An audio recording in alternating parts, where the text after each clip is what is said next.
welcome to a video on Smite, mainly hunters. Now, the reason why I'm making this video is because of a game I had last night. I had a couple games with a couple of friends, and I basically saw their builds and they were not very good, so I gave them some advice. So I'm just going to explain hunters in a nutshell to you. Hunters are basically the class that does a lot of damage very quickly. They're basically meant to kill people very quickly. As a result, you want to prioritize damage and anything that can help you do damage or sustain in a fight. As a result, hunters like the following stats the most: attack speed, penetration, critical chance, lifesteal. These are pretty much the stats that hunters do love the most, and there are various reasons why these hunters love them the most. You will notice that I have included power. Power is basically a secondary objective that you want to get after your third or fifth item. Mainly, certain items have power attached to them, so yeah, you don't want to be prioritizing power straight away. However, certain items, they do give you other benefits, not just power. Example number 1, Firing Dagger. Firing Dagger is absolutely amazing on pretty much every hunter apart from, I would say, 2. Even then you can still make a case for it. Firing Dagger basically makes it so that you can clear waves with your basic attacks. For gods that rely on basic attacks, main sources of power, or have passives that are related to them, then that's incredibly powerful. For example, Rama, his passive is pretty much tied to his basic attacks. Being able to clear wave and charge your passive is amazing on Rama. There you go. Now, what I've been doing is going straight into Golden Bow. There is a reason why. This Firing Dagger style is expensive, but then 980 gold for 55 physical power is just nuts. Plus I get the movement speed and I get the clear. So by about level 5 I pretty much have Golden Bow, so I can clear the wave of my own. The support can do whatever he wants in Conquest. The next item I normally go with is Boots. If you want more punching power, then you go with Warrior Tab if you want to clear the wave faster because your support or whoever is helping you is moving up the map. Or you can go straight into Ninja Tab for attack speed and power. Both of these choices are good. Normally you do want to upgrade from Warrior to Ninja late game. The next item that I normally pick up is Interval. Reason for this is because the passive is really good. Each basic attack increases your physical power by 10 and reduces the target's protections. Therefore, it's great at boxing. Plus is where you get attack speed. So pen, everything else, great. So basically what this means is you become stronger in the early game and you can box using the raw power you have from your Boots and Golden Bow. Great. And then we build Lifesteal because everyone likes to sustain in fights. Now, the reason why this item, well, I pick up this item is because it gives me 3 stats. It gives me Lifesteal, attack speed and physical pen. Now, the one downside to Lifesteal on hunters is the fact that you need power in order to make use of it. However, if you're still gaining, say, something like 10, 15, 20 health back for every basic attack you hit, you can still survive longer in the box. Especially if they miss, you can keep going. Now, normally after that, I will build straight into something like Titan's Bane, mainly because the penetration. So extra pen. You will see there I've gone for a clear progression of something that helps with my clear, slash early game power, movement speed, early game movement speed and power, and attack speed, more attack speed, slash penetration, lifesteal, pen, slash power. And then what I normally do is I will finish off with something like Malice. Or you could do another item. It really much depends. Malice is an expensive item, so you could go with something else. I don't know, if you wanted more survivability, I don't know, Frostbound Hammer, that's always a good choice. You have slows, the attack speed is reduced. It's not bad at all. It really much depends. The point I'm trying to make though is that you want to basically build balanced, because if you build balanced stats you can do more, whereas if you build unbalanced stats then you will do less, even though you do have a lot of power. I've seen a lot of people, when it comes to hunters, build straight into Crypt. There are two reasons why this is bad. First reason, if you have a look at the cost, that was 3,200, and then you bought cheap boots, like 1,500. So that's almost 4,000, a bit more than that, maybe 5,000.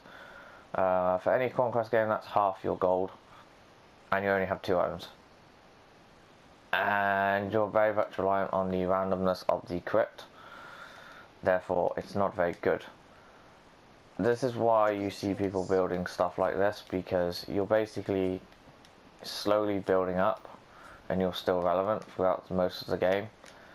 There are variations on this build. There are different substitutions of items you can pick, but yeah, it's basically following the same logic as each other. You can do Devourer's Gauntlet if you want more sustain, however it doesn't give you all the stats that one does. Again, trade-offs. You can also do Sidious Bow, which is a good choice because of the attack speed. That's a very good choice late game. If you've done something, I don't know, if you did something like this, that's a very good choice. More attack speed, more good for you. It allows you to put down a lot of damage very, very quickly. But again, you can basically see it's a progression system. You want to curve it out very slowly, not sharp and instant. Now, I did say there was variations on different builds. You know, you could do something like that, but again, it follows the same sort of idea / thinking, which is you want attack speed, power, penetration. You can like wait for certain items because they are expensive. For example, Titan's Bane. For example, Quincen's I would normally build it after Titan's Bane, mainly due to how expensive it is compared to Titan's Bane. Titan's Bane gives me the benefit of more pen. Pen means I do more damage, especially if I then go and build a crit item. Now, you can do pure crit builds if you wanted to, however, you are going to notice very quickly that these builds are very expensive and they're reliant on you getting some farm. If you're not getting any farm, then these builds are pretty bad. Builds that normally do on this route are something like this. Normally you will get 2 crit items, maybe even 3, it really much depends. Now, I do know that some people like to build pure crit on hunters, but you need to have the stats behind it. You need to have the lifesteal, the penetration, you need to have all the attack speed, etc. All the stats that make it worthwhile.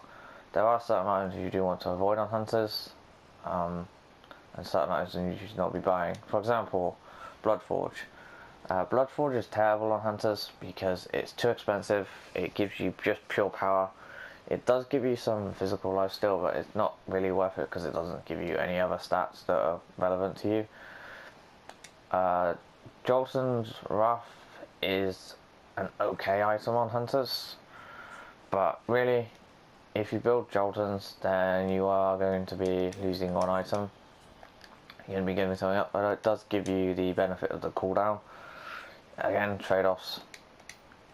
You could do something like that, that would be fine, but again, you lose some attack speed, so there is that. You do pretty much force yourself into building more attack speed, which is okay, but you don't have anything else. But the point I'm trying to make here is that you want to be somewhat logical in your hunter builds.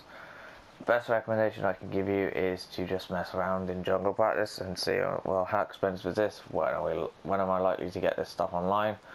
There are various variations of hunter builds, which is good. In fact, there's I'd say there's about 5 different viable ones, maybe a bit more than that.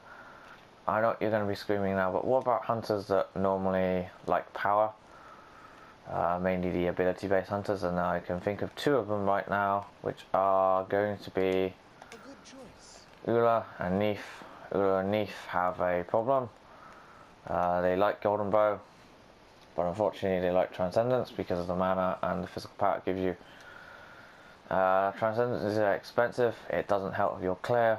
Golden Bow is just going to outclear a Neef that has Transcendence, unfortunately. So there is that, but for hunters like Neef, you probably do something like this. You build Golden Bow, you then build into attack speed, more attack speed, Titan's Bane, Crypt. Pretty much the same idea, pretty much working exactly the same. So there you go. You do get a lot more power, and your abilities have a lot more strike behind them. Ula and Neef are basically the ability-based hunters that will go down the Transcendence routes. You can build Golden Bow Ula, but he does require you to be very careful on your mana consumption. Now, I have seen some people build Hydra's Lambent.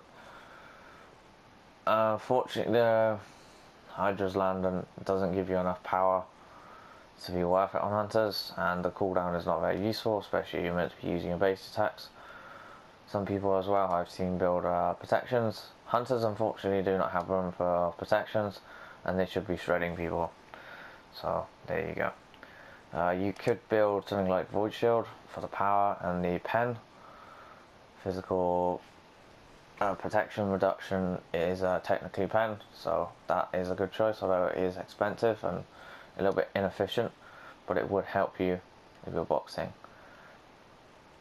The grand thing to take out of this is that hunters should be trying to build various stats: cooldown, crit chance, attack speed, penetration, and power. You want to basically get a sprinkle of all of them. If you do that, then you have quite a balanced build, and you will be more effective as a hunter. Compared to some other classes, this is not the case, but that's how you should be building hunters.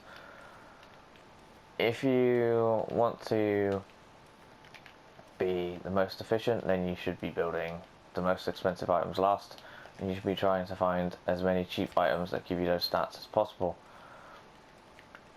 If you're confident and you feel that your teammates aren't going to let you down, then you can be going with a slow build that's slow to come online. However, I play in casuals, and that's not the case. So I normally build with the fastest, cheapest way possible, and I find it works. So, I hope you enjoyed the video. I hope that explained what you should be doing and why you should be doing it.